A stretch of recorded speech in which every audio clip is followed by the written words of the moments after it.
ਹਾਂਜੀ ਰੋਟੀ ਖਾਧੀ ਸਾਰੇ ਬੱਚੇ ਨੇ? ਹਾਂਜੀ। ਹਾਂਜੀ ਕਿੱਦਾਂ ਦੀ ਹੁੰਦੀ ਰੋਟੀ? ਚਲੋ ਕਰਕੇ ਦੱਸੋ ਕਿੱਦਾਂ ਦੀ ਹੁੰਦੀ ਰੋਟੀ?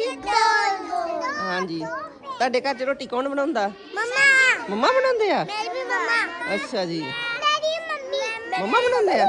ਵੈਰੀ ਗੁੱਡ ਠੀਕ ਹੈ ਹਾਂ ਤੂੰ ਖੁਦ ਬਣਨੀ ਆ ਪੱਤੀ ਝੂਠ ਆ ਖੁਦ ਨਹੀਂ ਬਣਾਉਂਦੇ। ਤੇ ਪਰੌਂਠੀ ਜਿਹੜੀ ਆ ਪਰੌਂਠੀ ਮੰਮਾ ਕਿਹੜੇ ਤਰੀਕੇ ਦੀ ਬਣਾਉਂਦੇ ਆ?